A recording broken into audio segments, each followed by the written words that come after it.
Isang matinis na sigaw ang pumunit sa katahimikan ng gabi at gumising sa natutulog na diwa ni Ethan. Napabalikwas siya mula sa kama. Ang puso niya'y tila isang kabayong nagwawala sa loob ng kanyang dibdib. Hindi siya maaaring magkamali. Sigaw iyon ng isa sa kanyang mga anak na babae. Lara? Luna? Wala nang pag-aalinlangan, kumaripas siya palabas ng silid. Bawat hakbang niya sa malawak na pasilyo ay isang dagundong ng takot. Anong nangyayari? Ligtas ba sila? Pagbukas niya ng pinto ng kwarto ng kambal, ang nakita niya ay nagpahinto sa kanyang paghinga. Nakaupo sa gilid ng kama si Veronica, ang kanyang magandang asawa, habang yakap-yakap nito si Luna na humihikbi. Ang ilaw mula sa lampshade ay nagbibigay ng malambot na anino sa kanilang mga mukha, na tila isang eksena mula sa isang painting. "Shh, it's okay, baby." Malambing na bulong ni Veronica habang hinahaplos ang buhok ng bata. "It was just a bad dream. Mommy's here." Napabuntong hininga si Ethan. Ang tensyon sa kanyang katawan ay unti-unting nawawala. Isang masamang panaginip lang pala. Anong nangyari? Tanong niya. Lumalapit.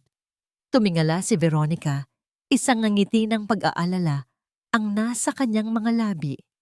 "Nagising na lang ako sa sigaw niya, mahal. Binabangungot yata, pero okay na siya ngayon."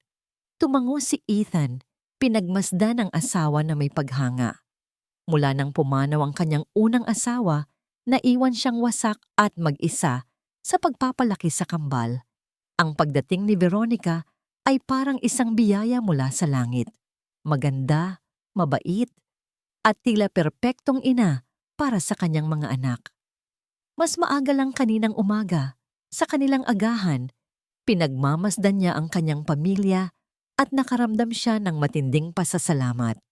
Ang tawa ng mga anak niya habang naghahabulan sa hardin, ang paraan ng pag-aasikaso ni Veronica sa kanila. Iyon ang pangarap niya. Iyon ang buhay na gusto niyang muling buuin. "Luna? Anak, anong napanaginipan mo?" Malumanay na tanong ni Ethan. Umiling lang ang bata. Isinubsob ang mukha sa balikat ni Veronica. "Hayaan na muna natin siya, mahal. Baka lalo lang siyang matakot kapag ipinaalala pa natin," sabi ni Veronica. Tama siya. Laging alam ni Veronica ang tamang sabihin. Ngunit may isang bagay kaninang umaga na bahagyang gumulo sa kanyang isipan. Natapon ni Luna ang gatas sa mamahaling bestida ni Veronica. Sa isang iglap, bago na kontrol ni Veronica ang kanyang reaksyon, nakita ni Ethan ang isang bagay sa mga mata nito. Isang bagay na malamig at matalim. Ngunit nawala rin ito agad. Napalitan ng isang pilit na ngiti. "It's okay, sweetie. Accidents happen. Mag-iingat ka na lang sa susunod, okay?" Binaliwala niya iyon. Siguro ay nagulat lang ito. At may sinabi rin itong nagpatindig ng bahagya sa kanyang balahibo. Kailangan lang talaga ng mga bata ang tamang disiplina, Ethan, para sa ikabubuti rin nila. Para sa isang sandali, nadama ni Ethan na para bang hindi ang kanyang asawa ang nagsasalita. Maging si Annie, ang bago nilang kasambahay na nagsimula lang noong 1 linggo, ay napansin niyang tila laging nakamasid. Isang tahimik na presensya sa kanilang tahanan. Ngunit marahil ay naninibago lamang ito. "Sige na, mahal. Matulog ka na ulit. Ako na ang bahala rito," sabi ni Veronica. Ang kanyang boses ay nagpabalik kay Ethan sa kasalukuyan. "I'll stay with her until she falls asleep again." Hinalikan ni Ethan ang noo ni Luna bago bumalik sa kanilang silid. Nahiga siyang muli, ngunit hindi na siya mapakali. Pinilit niyang ipikit ang kanyang mga mata. Sinasabi sa sarili na ang lahat ay perpekto, na ang kanyang pamilya ay buo at masaya. Ilang minuto ang lumipas, pumasok na rin si Veronica sa silid, gumagalaw ng walang ingay. Humiga ito sa tabi niya at niyakap siya mula sa likod. "Tulog na siya," bulong nito. "Mahal na mahal ko ang mga anak mo, Ethan. Mahal na mahal." Mahal din kita, sagot niya, at sa wakas ay nakaramdam ng kapayapaan. Kinabukasan, bago pumasok sa trabaho, sinilip muna ni Ethan ang kambal sa kanilang silid. Mahimbing pa ang tulog ng mga ito. Si Lara ay nakayakap sa kanyang unan. Si Luna naman ay nakatihaya, doon niya napansin ito. Ang manggas ng pajama ni Luna ay bahagyang umangat. At sa manipis na balat ng braso nito, sa ilalim ng sinag ng araw na tumatagos sa bintana, meron siyang nakita. Isang mapulang marka. Hindi ito malaki. Halos hindi nga mapapansin. Ngunit naroon ito. Isang maliit, halos perpektong bilog na marka sa braso ng kanyang anak. Biglang bumalik sa isip niya ang sigaw ni Luna kagabi. Ang lamig sa mga mata ni Veronica, ang sinabi nito tungkol sa disiplina. Napatitig siya roon at ang perpektong mundo na kanyang binuo ay nagsimulang magkaroon ng lamat. Ang mansyon ng mga Walker ay parang isang palasyo. Malawak, makintab ang sahig, at bawat sulok ay tila sumisigaw ng karangyaan. Ngunit para kay Annie, sa unang linggo niya ng paninilbihan, ang palasyong ito ay malamig.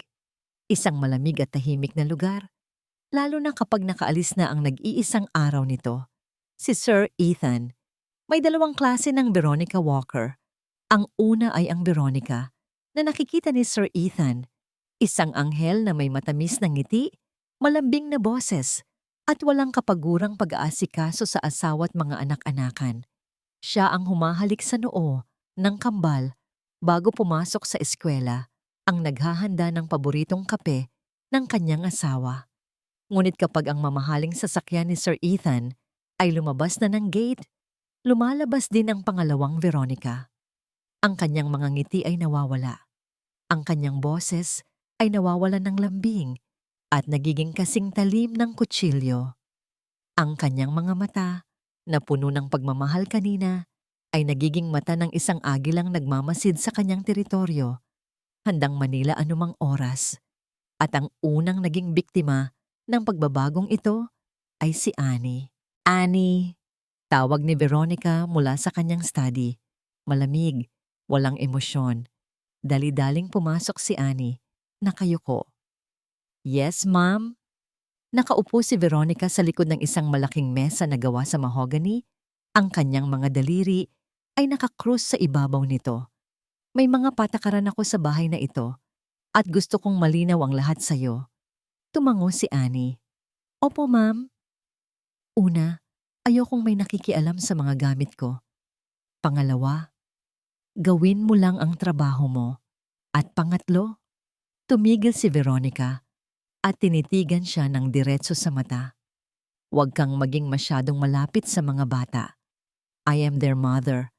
Trabaho mo lang ang atupagin mo. Naramdaman ni Annie ang panlalamig ng kanyang buong katawan. Hindi iyon isang simpleng utos. Iyon ay isang babala. Sa mga sumunod na araw, sinubukan ni Annie na sundin ang mga utos, ngunit hindi niya kayang hindi mapansin. Nakikita niya kung paano manigas ang katawan ni Lara at Luna sa tuwing papalapit si Veronica. Nakikita niya ang takot sa kanilang mga mata kapag nagkakamali sila, kahit sa pinakamaliit na bagay. Sinubukan niyang kausapin ang mga ito isang hapon habang naglalaro sila sa hardin. Gusto niyo ng cookies? Alok ni Annie. May dalang isang platito. Nagkatinginan ng kambal. Pagkatapos ay sabay na tumingin sa direksyon ng bintana ng master's bedroom, kung saan maaaring nagmamasid ang kanilang madrasta. Umiling si Lara. Baka magalit si Mommy, halos pabulong na sabi nito. May mga umaga ring nakikita ni Annie ang maliliit na pasa sa braso o binti ng mga bata. Kapag tinatanong niya, ang laging sagot ay, nadapa po, o kaya na may mananahimik na lang sila at iiwas ng tingin. Isang araw, habang naglilinis siya sa silid ng kambal, may nakita siyang isang bagay sa ilalim ng kama ni Luna. Isang manika. Ngunit hindi ito ordinaryong manika. Bali ang leeg nito at ang isang mata ay tanggal na. Tila sinakal at sinira ng may matinding galit. Niyakap ni Annie ang sarili. Nakakaramdam ng matinding kilabot. Sino ang gagawa nito sa isang laruan ng bata? Sa isip niya, biglang lumitaw ang imahe ng pulang marka sa braso ni Luna na nakita niya noong isang umaga. Kinagabihan, narinig niyang umiiyak si Lara sa sala. Mukhang nahulog ito mula sa sofa. Dali-dali siyang lumapit, handang tulungan ng bata. "Okay ka lang, Lara?" Malumanay niyang tanong habang inaalalayan itong tumayo. "Masakit po," sabi ng bata. Hawak ang kanyang tuhod. Hinaplos ni Annie ang ulo ni Lara. "Shh, tahan na. Kukuha si Yaya ng yelo para hindi mamaga." Anong nangyayari dito? Ang boses ni Veronica ay dumagundong sa buong sala. Nakatayo ito sa paanan ng hagdanan. Ang mga braso ay nakapamewang. Ang mukha ay walang anumang bakas ng pag-aalala. "Nadapa po si Lara, ma'am," sagot ni Annie. "At anong sinabi ko sa'yo?" sabi ni Veronica. Ang bawat salita ay mabagal at puno ng pagbabanta. "Bakit mo siya hinahawakan?" Napabitaw si Annie kay Lara na para siyang napaso. "Paumanhin po, ma'am. Gusto ko lang po siyang tulungan." "Hindi ko kailangan ng tulong mo para alagaan ang mga anak ko," matigas na sabi ni Veronica. "Bumalik ka sa kusina. Ngayon din." Walang nagawa si Annie kundi tumalikod. Sa paglalakad niya palayo, narinig niya ang sinabi ni Veronica sa bata. "At ikaw naman po, Lara, tigilan mo ang pag-iyak na yan. It only shows weakness." Hindi na napigilan ni Annie. Pagsapit niya sa kusina, kinuha niya ang kanyang cellphone. Nanginginig ang kanyang mga kamay habang tinatype niya ang isang mensahe para sa nag-iisang taong mapagkakatiwalaan niya. "Tita Ruth, tama po kayo. May mali dito." Bumalik siya sa paglilinis, ngunit ang kanyang isip ay lumilipad. Alam niyang kailangan niyang mag-ingat. Alam niyang pinapanood siya. Ngunit paano niya mapoprotektahan ang dalawang batang walang kalaban-laban kung pati siya ay takot na takot? Maya-maya, tumunog ang kanyang cellphone. Isang text message mula sa isang numerong hindi nakarehistro sa kanyang contacts. Binuksan niya ito. 2 pangungusap lang ang laman ng mensahe. 2 pangungusap na nagpatigil sa pagtibok ng kanyang puso at nagpatuyo sa kanyang lalamunan. "Huwag kang magtiwala sa kanya. Bantayan mo ang mga bata." Para sa pinakamamahal kong asawa. Inabot ni Ethan ang isang maliit at eleganteng kahon kay Veronica. Nasa loob nito ang isang kwintas na may kumikinang na diamante. Ito ang kanilang unang anibersaryo bilang mag-asawa at gusto ni Ethan na maging espesyal ang lahat. Gusto niyang burahin ang lahat ng bakas ng pagdududa na pilit sumisira sa kanyang isipan. Ang pulang marka sa braso ni Luna, ang mga titig ni Annie, ang kakaibang lamig na minsan niyang nararamdaman sa tahanan nila. Naluha si Veronica nang buksan ang kahon. "Mahal, hindi mo naman kailangang gawin to. Sobra-sobra na ang pagmamahal mo." Ang kanyang mga luha ay tila mga perlas na dumadaloy sa kanyang perpektong mukha. Niyakap siya ni Ethan.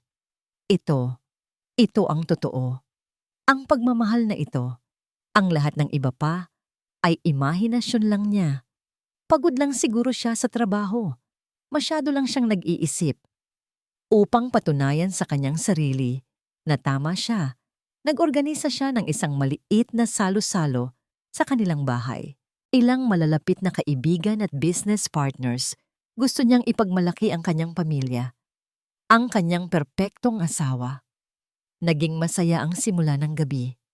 Ang halakhakan ay pumuno sa kanilang sala. Si Veronica ay ang perpektong hostess, inaasikaso ang bawat bisita ng may ngiti. Si Ethan naman ay nakaramdam ng pagmamalaki habang pinagmamasdan ito. Hawak-hawak ni Luna ang kanyang baso ng orange juice na mamangha sa mga bagong mukha sa paligid. Sa kanyang paglalakad, bigla siyang natalisod. Ang laman ng kanyang baso ay tumapon lahat sa puting-puting bestida ni Veronica. Natahimik ang lahat. Sa isang iglap, bago pa man makakilos ang sinuman, nakita ito ni Ethan.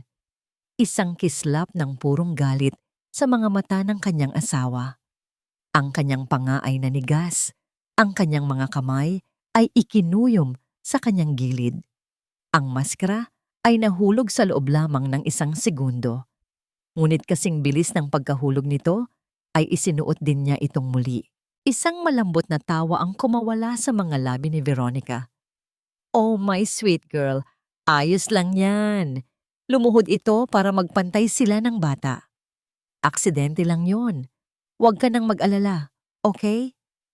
Ngunit huli na ang lahat. Nakita ni Luna ang sandaling iyon. Ang tunay na anyo sa likod ng maskara. Biglang nanlaki ang mga mata ng bata. Itinuro niya si Veronica. Ang kanyang maliit na daliri ay nanginginig. At pagkatapos ay bumulala siya ng isang sigaw na puno ng takot. Hindi ito iyak ng isang batang nagkamali. Ito ay sigaw ng isang taong nakakita ng halimaw. Agad na binuhat ni Veronica ang bata at niyakap. "Shh! Tahan na. Natakot ka lang siguro. It's okay. Mommy is here." Humarap siya sa mga bisita na may isang malungkot na ngiti. "Pasensya na kayo. Medyo mahirap pa rin para sa kanila ang mag-adjust. You know, since their mother." Ang mga bisita ay tumango ng may pag-unawa at awa. Si Ethan ay nanatiling nakatayo. Ang dugo niya ay tila nagyelo. Nakita niya ang lahat. Narinig niya ang lahat. Ngunit ang galing ng pag-arte ni Veronica ay nagawang palabasin na ang biktima ay siya at ang kanyang anak ang may problema. Nang makaalis na ang mga bisita, kinausap niya si Veronica. "Hindi ko na alam ang gagawin, Ethan," sabi nito. Umupo sa sofa at nagsimulang umiyak. Ang kanyang mga hikbi ay mahina at nakakadurog ng puso. "Sinusubukan ko ang lahat, pero parang ayaw talaga nila sa akin. Anong mali sa akin?" Lumapit si Ethan at niyakap ang kanyang asawa. Ang kanyang puso ay nahati. Sa isang banda, nandoon ang imahe ng takot sa mukha ng kanyang anak. Sa kabilang banda, nandito ang babaeng mahal niya, umiiyak sa kanyang mga bisig. Pinili niyang paniwalaan ang babaeng mahal niya. "Walang mali sa'yo, mahal. Ako ang kakausap sa kanila. They need to show you more respect." Ilang oras ang lumipas. Hating gabi na at hindi pa rin mapakali si Ethan. Bumangon siya para uminom ng tubig. Sa kanyang pagbabalik, napadaan siya sa tapat ng banyo ng kambal. May naririnig siyang agos ng tubig mula sa shower. At may isa pang tunog. Isang mahinang hikbi na pilit pinipigilan. Sino ang maliligo ng ganitong oras? Dahan-dahan niyang itinulak ang pinto. Nakita niya si Veronica na abala sa pagpupunas ng buhok ni Lara gamit ang tuwalya. Basa ang sahig. Si Lara ay nakabalot sa isang malaking tuwalya, ngunit kitang-kita ni Ethan ang panginginig ng buong katawan nito. Ang mga labi ng bata ay kulay ube sa ginaw. Anong nangyayari dito?" tanong ni Ethan. Nagulat si Veronica, ngunit mabilis na nakabawi. "Oh, mahal. Nagising ako." Basang-basa ang kama niya. "Nag-aksidente yata, kaya pinaliguan ko na lang para maging komportable siya." Ang paliwanag ay tila makatwiran. Ngunit bakit parang mali ang lahat? Bakit nanginginig sa ginawang kanyang anak? At bakit noong magtama ang mga mata nila ni Lara, nakita niya hindi ang kahihiyan ng isang batang nagka-aksidente, kundi ang tahimik na pagsusumamo ng isang taong humihingi ng tulong? Nakatayo si Annie sa dilim ng pasilyo, nakasilip sa bahagyang nakabukas na pinto ng banyo. Ang kanyang paghinga ay tila nakabara sa kanyang lalamunan. Hindi niya malilimutan ang kanyang nakita. Ang katawan ni Lara na nanginginig sa ilalim ng malamig na tubig ng shower, habang si Veronica ay nakatayo lang doon, walang emosyon, na parang naghuhugas lang ng isang maruming basahan. Pagkatapos ng komprontasyon nila ni Sir Ethan, mabilis na binalot ni Veronica ang bata sa tuwalya at dinala sa silid. Ngunit ang imahe ay nakatatak na sa isip ni Annie. Hindi yon pagdidisiplina. Iyon ay kalupitan. Kumari pa siya pabalik sa kanyang maliit na silid sa ibaba. Ikinandado niya ang pinto, sumandal dito, at doon na bumuhos ang kanyang mga luha. Luha ng takot, galit at kawalan ng magawa. Kailangan niyang gumawa ng paraan. Ngunit paano? Sino ang lalapitan niya? Bigla niyang naalala ang text message, ang misteryosong numero. Nanginginig ang kanyang mga kamay habang kinukuha ang cellphone sa kanyang bulsa. Walang pag-aalinlangan, pinindot niya ang call. Bawat ring ay parang isang martilyo sa kanyang dibdib. Sasagutin kaya? Hello? Isang boses ng isang matandang babae ang sumagot sa kabilang linya. Pamilyar. Mahinahon. Sino po ito? Nauutal na tanong ni Annie. Nagkaroon ng sandaling katahimikan. Annie? Apo, si Tia Ruth mo ito. Napahawak si Annie sa kanyang bibig para pigilan ang isang hikbi. Si Tita Ruth, ang dating katiwala ng mga Walker, ang kapatid ng kanyang lola, ang tumulong sa kanya para makapasok ng trabaho dito. Titita, alam ko, Apo. Naramdaman kong may hindi tama, sabi ni Ruth. Ang boses niya ay puno ng pag-aalala. Kaya ako nag-iwan ng mensahe sa'yo. Anong nangyayari diyan? Doon na ibinuhos ni Annie ang lahat. Ang mga pasa, ang takot sa mga mata ng kambal, ang bali na manika, ang sigaw ni Luna, at ang pinakamasaklap sa lahat, ang eksena sa banyo kanina. Matagal ko nang nararamdaman yan, Annie. Malungkot na sabi ni Ruth. Sinubukan kong kausapin si Sir Ethan noon, pero nabulag na siya sa pagmamahal niya kay Veronica. Ang sabi niya lang ay naninibago lang ako. Kinabukasan, kinausap ako ni Veronica. Pinagbintangan niya akong nagnanakaw. Pinilit niya akong umalis. Walang nagawa si Sir Ethan. Ngayon ay nauunawaan na ni Annie ang lahat. Hindi siya nag-iisa sa laban na ito. Anong gagawin ko, tita? Natatakot ako para sa mga bata. Makinig ka, Annie. Matatag na sabi ni Ruth. Huwag kang magpapadala sa takot. Kailangan kanila. Mula ngayon, maging perpektong kasambahay ka sa paningin niya. Sumunod ka sa lahat ng utos niya. Huwag mo siyang bigyan ng dahilan para pagdudahan ka. Pero sa likod niya, magmasid ka. Maghanap ka ng ebidensya. Kumuha ka ng litrato, mag-record ka kung kinakailangan, at i-report mo sa akin ang lahat. Pagkatapos ng tawag, naramdaman ni Annie ang pagbabago sa kanyang sarili. Ang takot ay naroon pa rin, ngunit ngayon ay may kasama na itong determinasyon. May kakampi siya. Kinabukasan, kumilos siya na parang walang nangyari.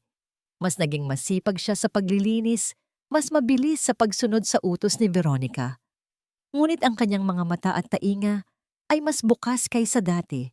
Binigyan niya ng pagkakataon ang sarili na makapaglinis sa master's bedroom habang naliligo si Veronica. Ito na ang pagkakataon niya. Sa ilalim ng takot na baka bigla itong lumabas, sinimulan niyang suriin ang mga bagay-bagay. Wala siyang nakitang kakaiba sa mga drawer. Ngunit nang buksan niya ang walk-in closet, may isang bagay na nakaagaw ng kanyang pansin. Sa likod ng mga nakahilerang mamahaling sapatos, may isang maliit na bote. Kinuha niya ito. Gawa ito sa maitim na salamin. At ang pinakapagtataka niya, wala itong anumang pangalan o etiketang nakasulat. Mabilis niyang kinuha ang kanyang cellphone at nanginginig ang mga kamay na kinuhanan ito ng litrato. Naramdaman ni Veronica na may nagbago. Si Annie, ang probinsyanang kasambahay na dati laging nakayuko at bahagyang nanginginig sa presensya niya, ay biglang naging masyadong perpekto, masyadong masunurin, masyadong mahusay. At para kay Veronica, na sanay magbasa ng mga tao para sa sarili niyang kapakanan, ang biglaang pagbabago ay isang senyales ng panganib. Mahal, napapansin mo ba si Annie?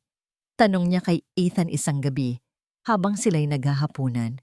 Tumingin si Ethan kay Annie na tahimik na nagsasali ng tubig sa kanilang mga baso. Bakit? Mukhang maayos naman siya sa trabaho niya. Masipag. Masyadong masipag. Yun nga ang punto ko. Bulong ni Veronica. At ang mga titig niya, hindi ako komportable. Para bang lagi siyang nagmamasid, naghihintay. Kumunot ang noo ni Ethan. Baka naman naninibago ka lang sa kanya, mahal. Bigyan natin siya ng panahon. Ngunit hindi naniniwala si Veronica sa mga nagkataon lang. Sa mundong ginagalawan niya, ang bawat kilos ay may motibo. At nagsimula siyang maghinala na ang motibo ni Annie ay hindi maganda. Kaya sinimulan niya ang isang laro ng pusa at daga. Isang umaga, habang nag-aayos para sa isang lakad, sinadya niyang iwan ang isang pares ng kanyang mamahaling hikaw sa ibabaw ng kanyang vanity table. Isang hikaw na alam niyang mapapansin ni Annie kapag naglinis ito ng kwarto. Pagkatapos ay umalis siya. Nang bumalik siya, nagpunta agad siya sa kwarto. Ang hikaw ay wala na sa mesa. Ngumiti si Veronica. Pinatawag niya si Annie sa sala kung saan nagbabasa ng dyaryo si Ethan. Annie, nakita mo ba yung hikaw kong perlas na naiwan ko sa mesa? Tanong niya. Ang boses ay puno ng pilit na pag-aalala. Hindi po, ma'am. Sagot ni Annie. Ang kanyang mukha ay blanko. Sigurado ka? Napakahalaga nun sa akin. Regalo pa yon ni Ethan. Pasensya na po, ma'am. Pero hindi ko po talaga nakita. Giit ni Annie. Tumingin si Veronica kay Ethan na may lungkot sa mga mata. Nawawala, mahal. Baka naman may nakakuha. Ang suhestiyon ay nakabitin sa hangin. Si Ethan, na ayaw maniwala sa masama, ay tumayo. Baka naman nailagay mo lang sa ibang lugar. Mahal. Hayaan mo't hahanapin natin. Hinanap ko na. Malungkot na sabi ni Veronica. Pero sige, baka sakaling nasa laundry area. Annie, pwede mo bang tingnan doon? Baka sumama sa mga damit na nilabhan mo. Tumango si Annie at naglakad papunta sa laundry area. Habang si Ethan ay nagsimulang maghalughog sa kanilang silid, si Veronica ay sumunod kay Annie, tahimik na nagmamasid. Nakita niyang hinahalungkat ni Annie ang basket ng mga labahin at pagkatapos ng ilang sandali, nahanap ni Annie ang hikaw sa ilalim ng isang tuwalya. Nandito po pala, ma'am, sabi ni Annie, inaabot ang hikaw. Ngumiti si Veronica. Salamat, Annie. Mabuti na lang at nakita mo. Ngunit sa kanyang isip, ang laro ay tapos na. Sinadya niyang ilagay ang hikaw doon kaninang umaga. Ang pagpapahanap niya kay Annie ay isang pagsubok. Kung nahanap nito agad, ibig sabihin ay alam nito kung saan niya itinago. Kung hindi nito nahanap, baka nga inosente ito. Ngunit nahanap nito. Para kay Veronica, iyon ay pag-amin ng kasalanan. Itinago ito ni Annie at ibinalik lang ng malapit ng mabuking. Samantala, para kay Ethan, ang pagkakakita sa hikaw ay katapusan na ng issue. Ngunit ang lason ay naitanim na. Ang pagdududa laban kay Annie ay nagsisimula nang umusbong sa kanyang isipan. Sa kabilang banda, ang mga bata ay lalong naging tahimik. Si Lara at Luna ay parang mga anino sa sarili nilang pamamahay. Kapag nasa paligid si Ethan at Veronica, sila'y halos hindi nagsasalita. Ngunit sa mga sandaling nakakalapit si Annie, may nakikita siyang pakiusap sa kanilang mga mata. Isang hapon, tinanong ni Ethan si Luna. Anak, kumusta si Yaya Annie mo? Mabait ba siya sa inyo? Tumingin si Luna sa kanyang ama. At sa likod ni Ethan, nakatayo si Veronica sa may pintuan, nakatingin sa kanya. Isang tingin na walang salita, pero puno ng babala. Yumuko si Luna at umiling lang. Para kay Ethan, iyon ay isang kumpirmasyon ng kanyang mga pagdududa. Ngunit ang hindi niya alam, iyon ay isang tahimik na sigaw ng takot. Nang gabing iyon, nakita ni Veronica si Annie na may kausap sa cellphone sa hardin. Nakatalikod ito at ang boses ay pabulong lamang. Ngunit ang postura ni Annie, ang tensyon sa kanyang mga balikat, ang paraan ng paghawak niya sa telepono, ay nagsasabi kay Veronica na hindi ito isang ordinaryong tawag.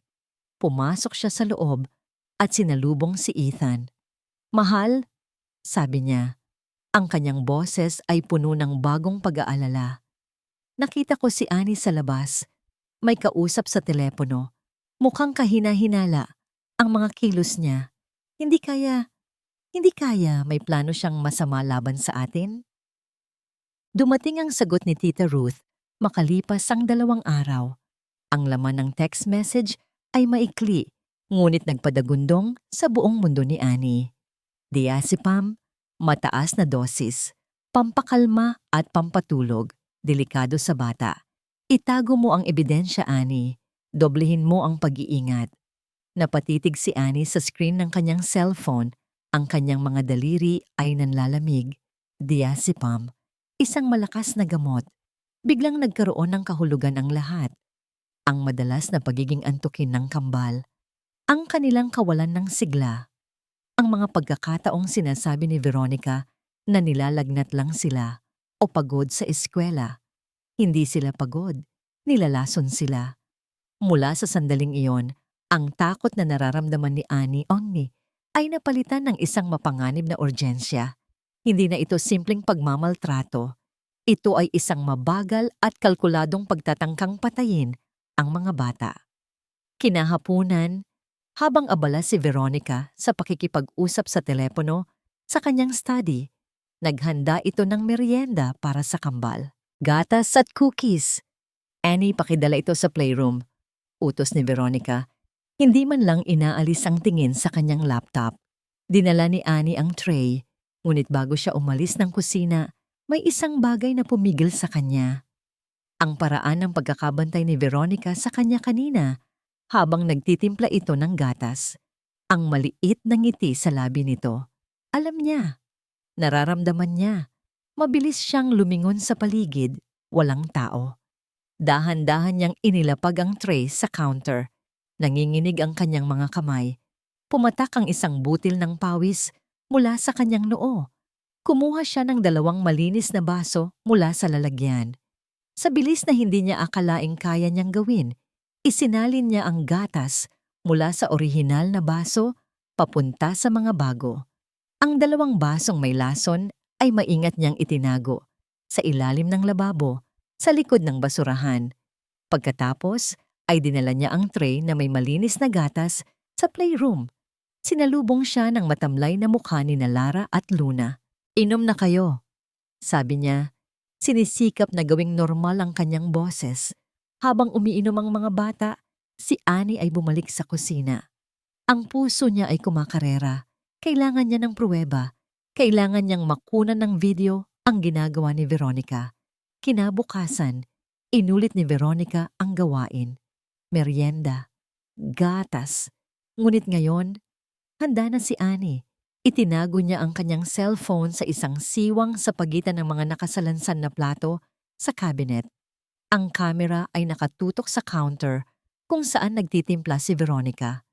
Pinindot niya ang record. Pumasok si Veronica sa kusina, lumingalinga na parang may hinahanap. Nang makasigurong walang tao, kinuha niya ang bote na walang etiketa mula sa kanyang bulsa. Kumuha siya ng 2 maliit na tableta at maingat itong dinurog gamit ang likod ng isang kutsarita hanggang sa maging pinong pulbos. Pagkatapos, maingat niya itong inihalo sa 2 baso ng gatas, tinitiyak na natunaw itong mabuti. Mula sa kanyang pinagtataguan, nanonood si Annie. Pinipigilan ang kanyang paghinga. Ang bawat kilos ni Veronica ay isang patalim na tumutusok sa kanyang puso. Nang matapos ito, tinawag ni Veronica si Annie. Ipadala mo na to sa mga bata. Sabi nito, ang boses ay kaswal. Kinuha ni Annie ang tray. Ngunit sa pagkakataong ito, sinadya niyang matapilok. Ang tray ay bumagsak sa sahig, ang mga baso ay nabasag, at ang gatas na may lason ay kumalat sa makintab na tiles. Ano ba yan, Annie? Ang tanga-tanga mo naman! Sigaw ni Veronica. Ang kanyang pagkukunwari ay biglang nawala.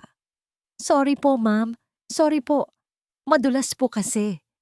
Umiiyak na paumanhin ni Annie habang dali-daling pinupulot ang mga bubog. Sa isip ni Annie, kailangan niyang makuha ang cellphone niya. Ngunit nang akma siyang tatayo para kunin ang walis, biglang bumalik si Veronica. Nakakatapos lang kumuha ng pamunas. Huminto ito sa gitna ng kusina. Ang kanyang mga mata ay nanliliit, nakatitig hindi kay Annie, kundi sa cabinet kung saan nakatago ang cellphone. May napansin ba siya? Dahan-dahan itong naglakad palapit. "Annie?" sabi nito. Ang boses ay malamig at mapanganib. "Ano ang ginagawa mo dyan?" Ang tanong ni Veronica ay parang isang malakas na sampal sa mukha ni Annie. Nanigas siya sa kanyang kinatatayuan. Ang mga bubog ng basag na baso ay nasa kanyang paanan. Ang isip niya ay nag-uunahan sa paghahanap ng tamang isasagot. Ngunit tila nawalan siya ng boses. Ngumiti si Veronica. Isang ngiti na hindi umabot sa kanyang mga mata. "Tatanungin kita ulit, Annie. Ano ang ginagawa mo?" Hindi na siya nakatingin sa cabinet. Nakatitig na siya ngayon ng diretso sa mga mata ni Annie na para bang binabasa nito ang bawat takot na gumuguhit sa kanyang kaluluwa. Bago pa man makasagot si Annie, si Veronica na mismo ang kumilos. Naglakad ito papunta sa cabinet, binuksan ito at kinuha ang cellphone na nakasiksik sa pagitan ng mga plato. Pinindot niya ang screen. Ang video ay tumigil sa pag-record. Tahimik niyang pinanood ang ilang segundong kuha. Ang kanyang sarili na nagdudurog ng tableta at inihahalo sa gatas. Pagkatapos, tumingin siyang muli kay Annie. Ang katahimikan sa kusina ay nakakabingi. "Kaya pala," bulong ni Veronica, tila kinakausap ang sarili. "Kaya pala ang bait-bait mo nitong mga nakaraang araw. Naghahanap ka pala ng butas." At pagkatapos, ibinaling niya ang kanyang atensyon sa labas ng kusina at sumigaw sa paraang hindi pa naririnig ni Ethan kailanman. Isang sigaw na puno ng pagkukunwaring takot at pag-aalala. "Ethan!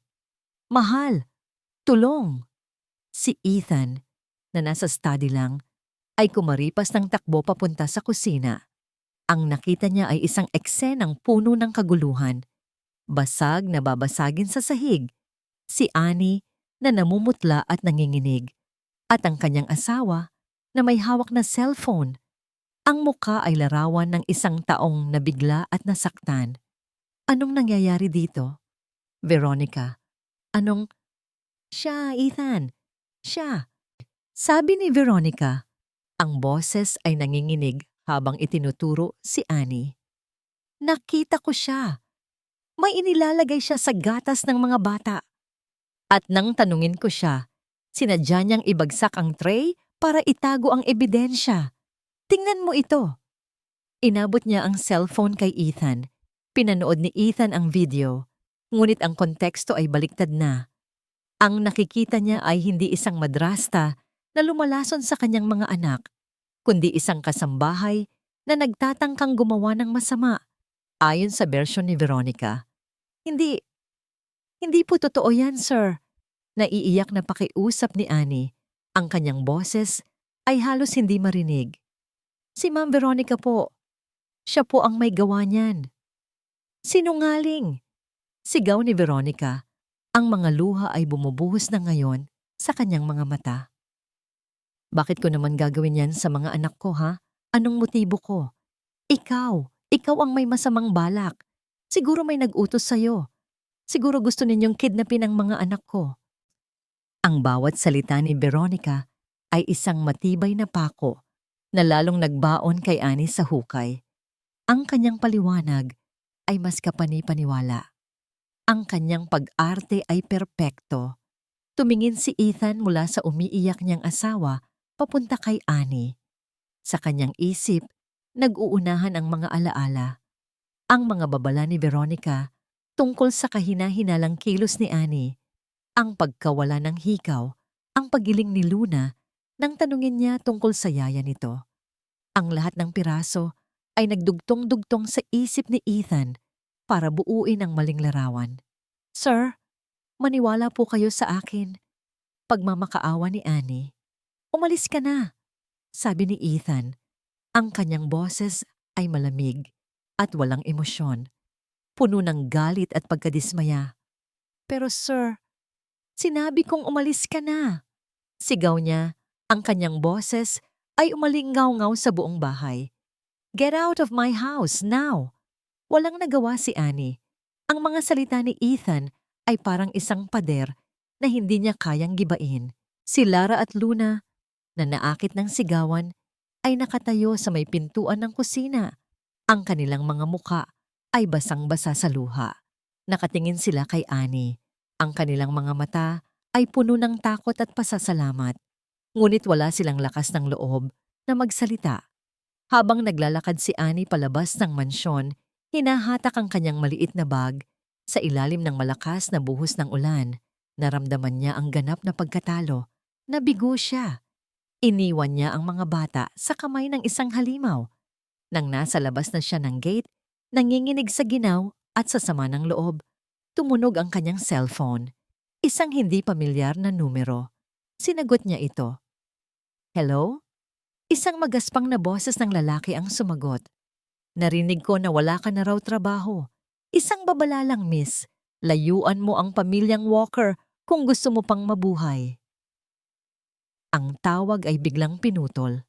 Nabitawan ni Annie ang kanyang cellphone. Napaluhod siya sa basang kalsada habang ang ulan at ang kanyang mga luha ay nagsasama sa kanyang mukha. Wala na. Tapos na ang lahat. All is lost. Basang-basa at nanginginig, hindi sa ginaw kundi sa pinaghalong galit at kawalan ng pag-asa. Naglakad si Annie ng walang patutunguhan. Ang bawat patak ng ulan ay tila isang paalala ng kanyang pagkatalo. Ang banta sa telepono ay umuugong sa kanyang isipan. Hindi lang pala si Veronica ang kanyang kalaban. May kasabwat ito. Sa gitna ng kanyang paglalakad, isang lumang kotse ang huminto sa kanyang tabi. Bumukas ang bintana. "Annie! Apo!" Si Tita Ruth.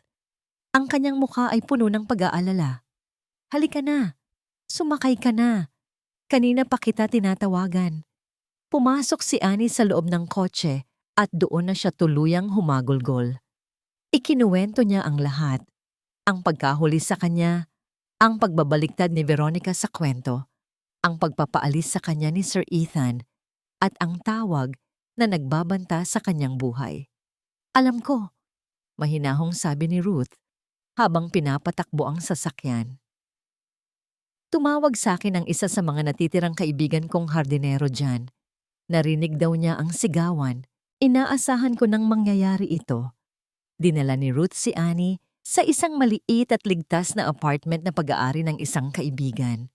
Doon, sa init ng isang tasang kape, nagsimula silang mag-isip. "Hindi na natin pwedeng idaan ito sa simpleng paraan, Annie," sabi ni Ruth. Ang kanyang boses ay seryoso. Si Veronica ay mas matalino at mas mapanganib kaysa sa inaakala natin. At ngayong may kasabwat na siya, doble ang panganib. "Pero paano, tita? Wala na ako sa loob. Wala na tayong ebidensya.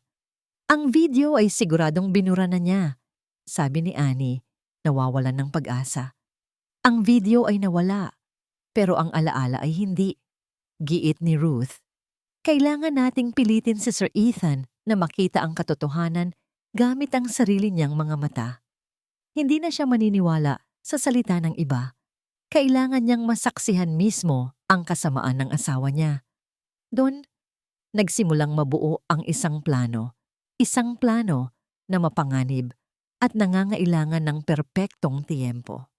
"May mga koneksyon pa rin ako," sabi ni Ruth. "Pinaimbestigahan ko na ang nakaraan ni Veronica. May natuklasan ng kaibigan kong imbestigador.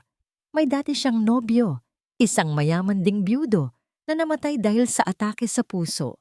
Walang nakitang foul play, pero kahina-hinala ang lahat ng pera nito ay napunta kay Veronica.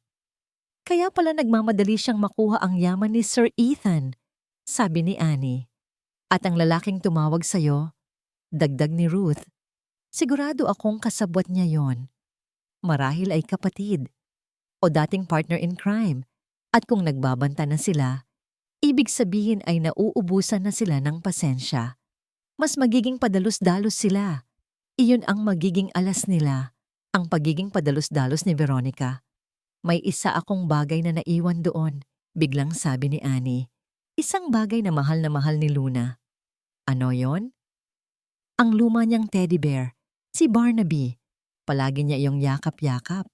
Sa pagmamadali kong umalis, naiwan ko ito sa ibabaw ng cabinet sa silid ko. Nagkatinginan ang dalawa. Isang ideya ang sabay na nabuo sa kanilang isipan. May kaibigan ang pamangkin ko na magaling sa electronics. Sabi ni Ruth, ang kanyang mga mata ay nag-aalab. Kayang-kaya niyang maglagay ng pinakamaliit na camera at microphone sa loob ng isang laruan. Ang plano ay simple, ngunit delikado. Tatawag si Ruth kay Ethan. Gagamitin niya ang kanilang matagal na pinagsamahan para magtanim ng huling butil ng pagdududa. Ipapakiusap niyang kung maaari ay makuha ang iko, ang naiwang teddy bear dahil labis itong iniiyakan ni Annie. Kung papayag si Ethan, iyon na ang kanilang pagkakataon. Kinabukasan, nanginginig ang kamay ni Ruth nang tawagan niya si Ethan. Sir Ethan, si Ruth po ito. Ruth? Sagot ni Ethan. Ang boses ay pagod. Napatawag ka. Pasensya na po sa abala, sir. Nakarating na po sa akin ang nangyari kay Annie, pero hindi po ako tatawag para doon. Sir, yung manika po ni Luna, si Barnaby, naiwan daw po ni Annie. Walang tigil sa pag-iyak ang apo ko, sir. Napamahal na raw po siya doon. Kung pwede po sana, natahimik si Ethan sa kabilang linya. May bahagi sa kanya na gustong ibaba ang telepono. Ngunit ang pagbanggit sa pangalan ni Luna ay pumukaw sa isang bagay sa loob niya. Nitong mga nakaraang araw lalong naging matamlay ang mga anak niya. Hindi na sila tumatawa. Sige Ruth, papakuha ko sa driver at ipapadala dyan. Salamat po sir. Pero kung okay lang po, ako na lang po sana ang dadaanan. May ibibigay lang din po akong mga lumang gamit sa dati kong mga kaibigan dyan. Pumayag si Ethan. Pagkatapos ng tawag, napabuntong hininga si Ethan. Ang pag-uusap nila ni Ruth ay nag-iwan ng kakaibang pakiramdam. Bumalik sa isip niya ang mga taon na nagsilbi si Ruth sa kanila. Ang katapatan nito, hindi niya kailanman nakitaan ng masama ang matanda. Dahil sa hindi maipaliwanag na udyok, naglakad siya papunta sa security room ng mansyon. Gusto niyang makita kung ano ba talaga ang nangyari sa kusina kahapon. Ngunit nang buksan niya ang sistema ng CCTV, isang malamig na takot ang gumapang sa kanyang likuran. Ang recordings mula sa nakalipas na 3 araw, lahat ng iyon, mula sa bawat kamera sa loob ng bahay, ay nabura. Blanko, walang bakas na naiwan. Ang blankong screen ng CCTV monitor ay tila isang malaking sampal sa pagkatao ni Ethan. Sino ang bubura ng recordings? Si Annie? Imposible, wala itong access doon.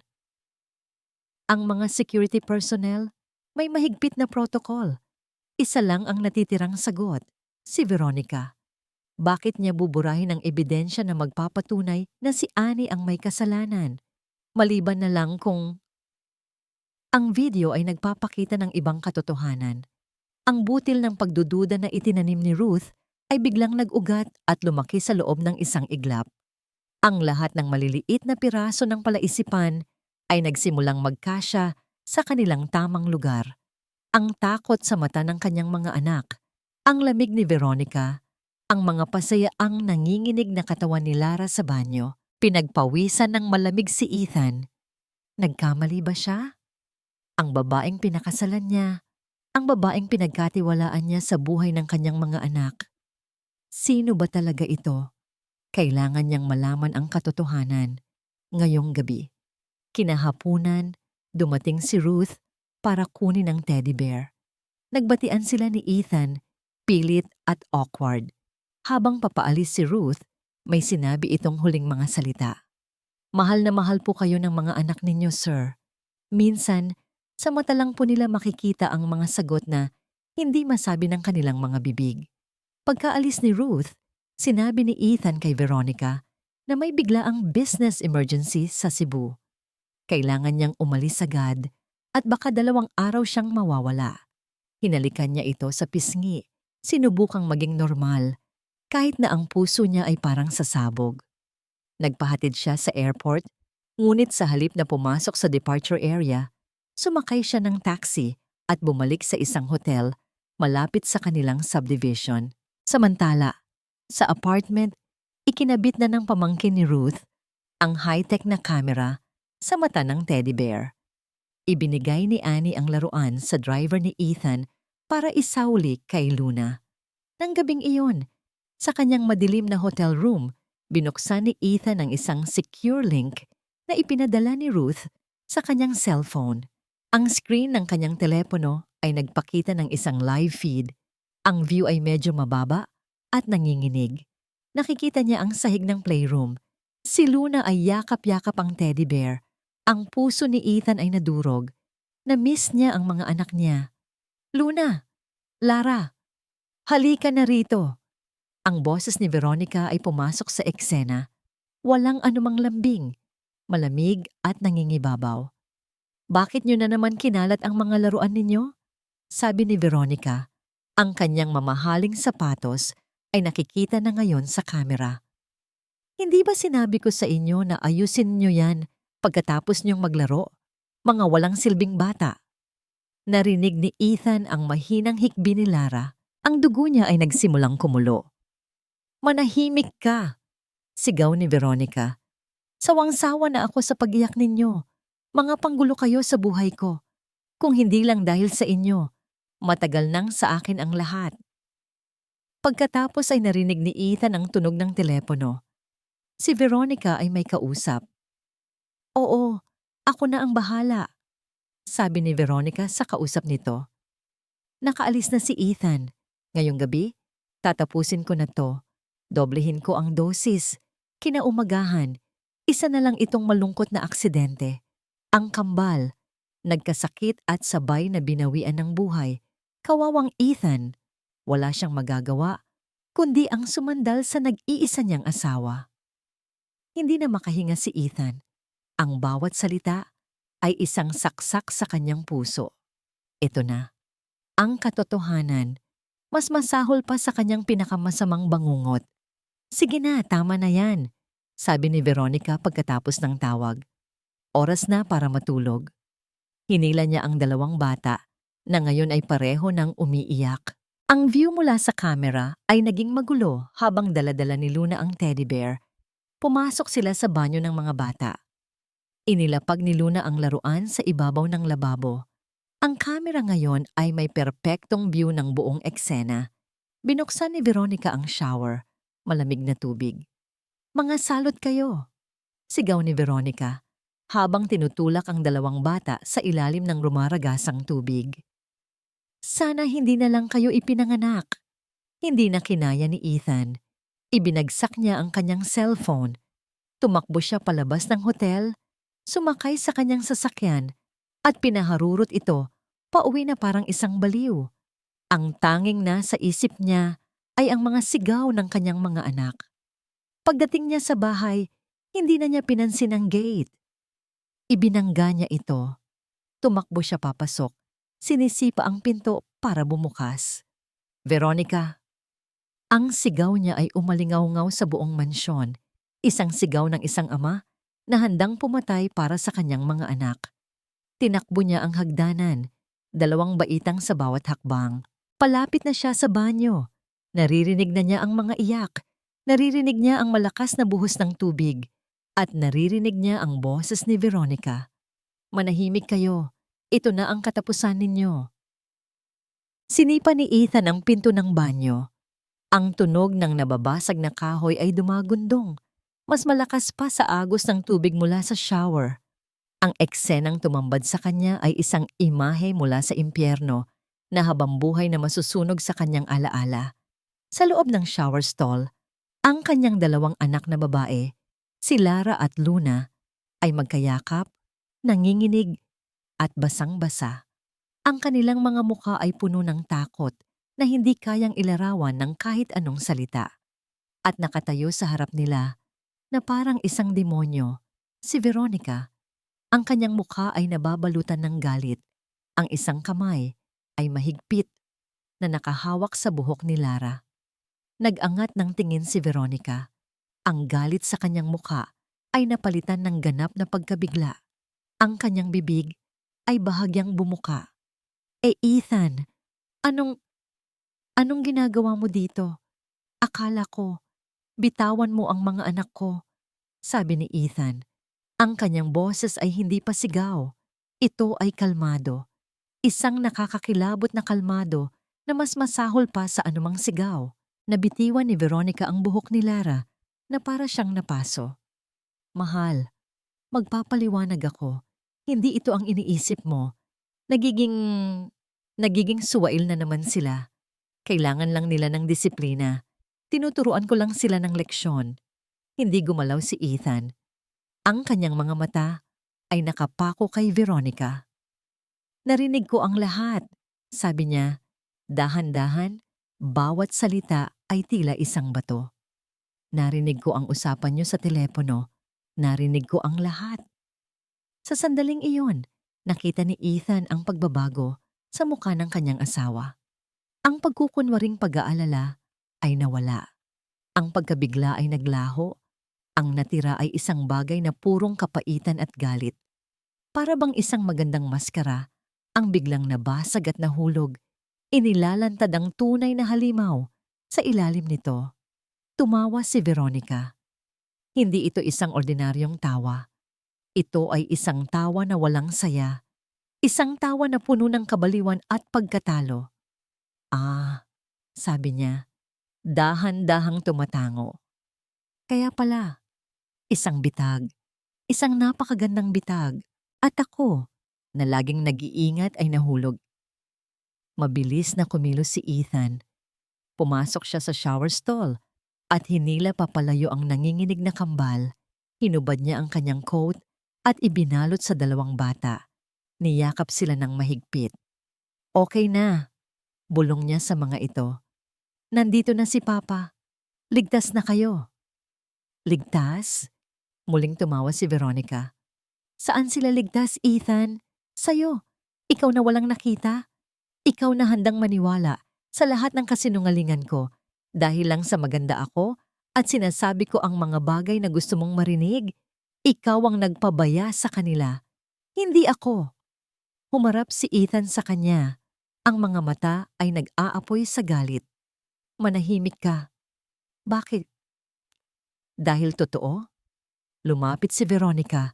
Ang kanyang boses ay parang isang ahas na handang manuklaw. Oo, ginawa ko. Ginawa ko ang lahat. Dahil sawang-sawa na ako sa mga anino ng patay mong asawa na nakikita ko sa mga pagmumukha nila araw-araw. Sawang-sawa na ako na maging pangalawa lang. Akin dapat ang lahat. Ang yaman mo, ang buhay mo, akin lang. Sa kanyang pagwawala, hinablot niya ang isang bote ng pabango mula sa ibabaw ng counter at ibinato ito kay Ethan. Mabilis na nakailag si Ethan. Protektado ang mga bata. Ang bote ay tumama sa malaking salamin sa likod niya. Ang tunog ng nababasag na salamin ay pumuno sa buong banyo. Kasabay ng paglagapak ng mga piraso ng salamin sa sahig, ang huling piraso ng katinuan ni Veronica ay tila nabasag din. Sumugod siya, hindi kay Ethan, kundi sa mga bata. Ngunit bago pa man siya makalapit, nahawakan na ni Ethan ang kanyang mga braso. Mahigpit, masakit. Hindi pa tayo tapos, sigaw ni Veronica. Nagpupumiglas, hindi mo sila maalis sa akin. Hindi sila sayo, mariing sabi ni Ethan. At hinding-hindi magiging sayo. Habang nagpupumiglas sila, ang sirena ng mga pulis ay nagsimulang marinig sa di kalayuan. Papalakas ng papalakas. Tumawag na pala si Ruth matapos makita ang lahat mula sa live feed. Pagdating ng mga pulis, nadatnan nila ang eksena. Isang wasak na banyo, isang nagwawalang babae, at isang ama na mahigpit na yumayakap sa kanyang dalawang anak na tila yun na ang pinakamahalagang bagay sa buong mundo. Ikinadena ng mga pulis ang mga kamay ni Veronica. Habang hinihila siya palabas, hindi niya inaalis ang kanyang nanlilisik na mga mata kay Ethan. Hindi pa tayo tapos, Ethan! Sigaw niya. Ang kanyang boses ay umalingaw-ngaw sa buong mansyon. Hindi pa. Pagkatapos ay nawala na siya sa dilim ng gabi. Naiwan si Ethan sa gitna ng katahimikan at pagkawasak, yakap-yakap pa rin ang kanyang mga anak.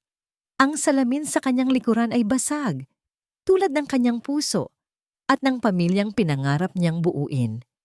Nang mawala na ang mga pulis at ang mga sirena, ay huminana sa di kalayuan. Ang mansyon ng mga Walker ay binalot ng isang nakabibinging katahimikan.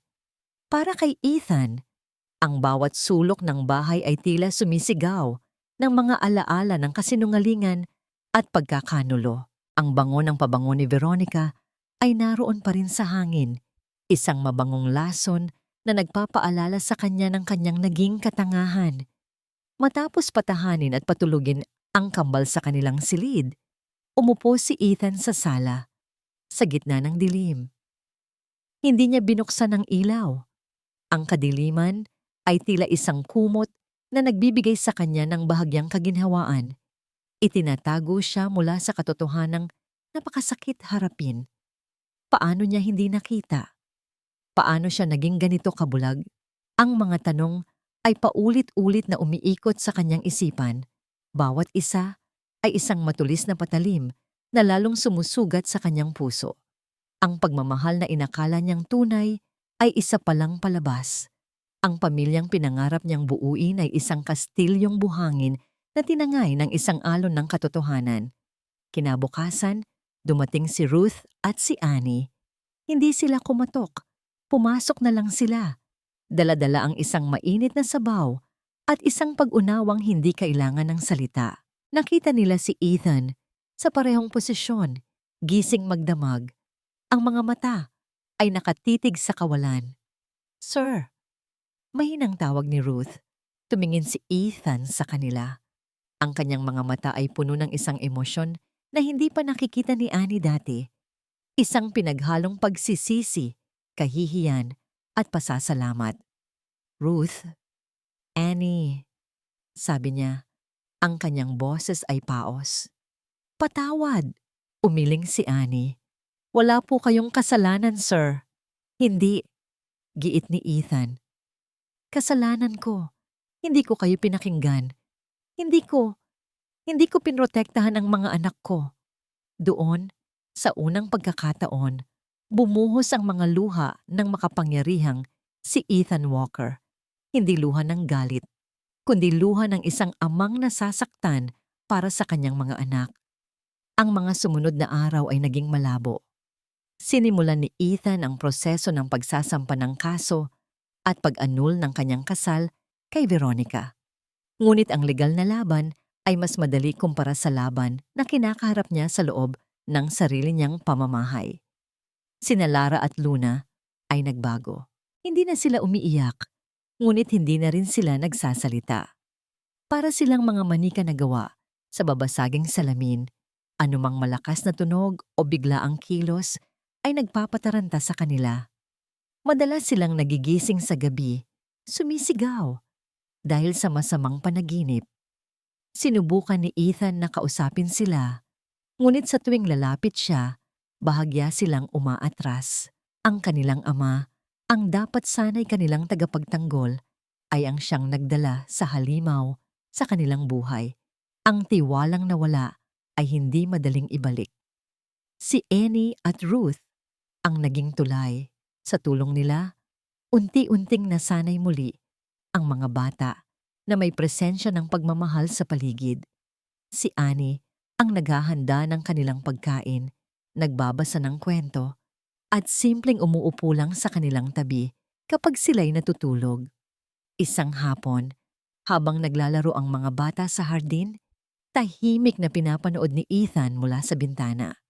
Lumapit si Annie, may dalang isang tasa ng kape.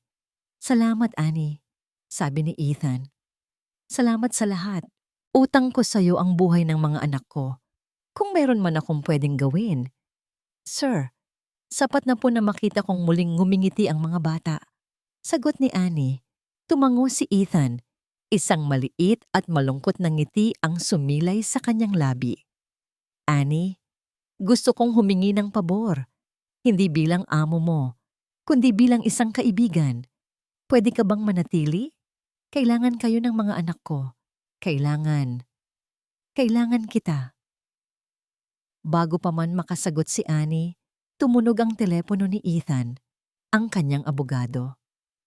"Ethan, may balita ako," sabi ng abogado sa kabilang linya. Nahuli na ang kasabwat ni Veronica at sa pag-asang mapababa ang kanyang sentensya, umamin na siya sa lahat at may isa pa siyang isiniwalat. Isang sikreto tungkol sa nakaraan ni Veronica na mas malala pa sa ating inaakala. Ang sikretong isiniwalat ng kasabwat ni Veronica ay ang huling pako sa kanyang kabaong. Ang dati niyang nobyo, ang biyudong namatay umano dahil sa atake sa puso, ay hindi namatay ng natural. Si Veronica, sa tulong ng kanyang kasabwat, ay dahan-dahan itong nilason sa loob ng ilang buwan gamit ang mga gamot na hindi basta-basta matutunton sa isang normal na autopsy. Ang krimen ay perpekto hanggang sa may isang umamin. Ang balita ay nagbigay ng bigat at kasiguraduhan sa kaso. Si Veronica ay nahatulan hindi lang sa attempted murder laban sa mga bata, kundi pati na rin sa murder, habang buhay na pagkakakulong, walang parol.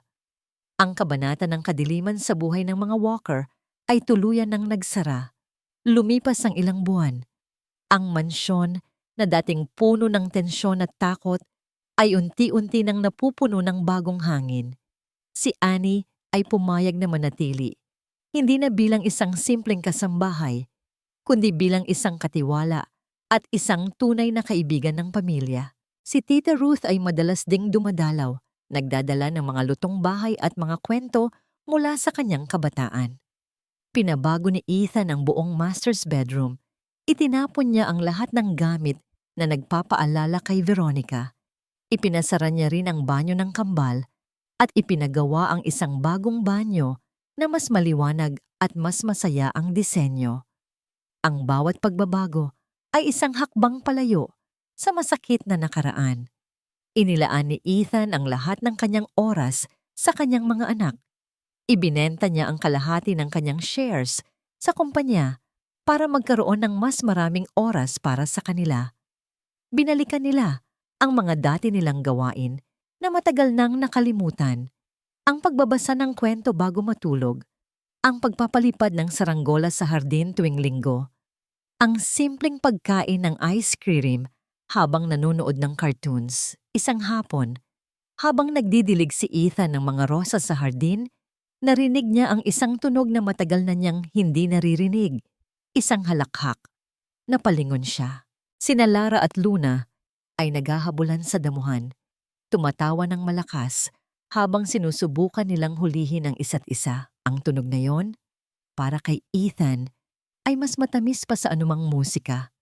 Napangiti siya, at sa unang pagkakataon, sa loob ng mahabang panahon, ang ngiti ay umabot sa kanyang mga mata.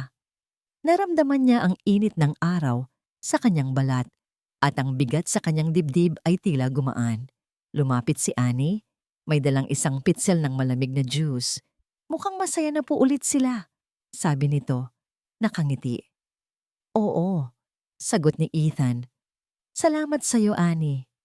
Umupo sila sa bench, pinapanood ang mga batang naglalaro. Ang katahimikan sa pagitan nila ay komportable, puno ng paggalang at isang hindi masabing koneksyon na nabuo mula sa isang pinagdaanang unos. Nang mapagod ang kambal, tumakbo sila palapit sa kanilang ama. "Papa, pagod na po kami," sabi ni Lara. "Gusto po namin ng yakap," dagdag ni Luna. Walang pag-aalinlangan, niyakap ni Ethan ang kanyang dalawang anak. Isang mahigpit at mainit na yakap. Isinubsob ng mga bata ang kanilang mukha sa kanyang dibdib. "Mahal ka namin, Papa," sabay nilang sabi. Naramdaman ni Ethan ang pag-init ng kanyang mga mata. Niyakap niya sila ng mas mahigpit. "Mahal na mahal ko rin kayo, mga anak. Palagi."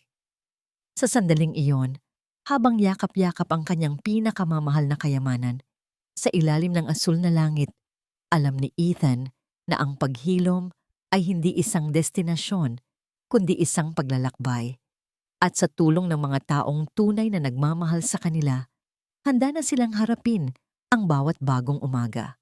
Ang dilim ay naglaho na, at sa wakas, ang liwanag ay muling nagbabalik.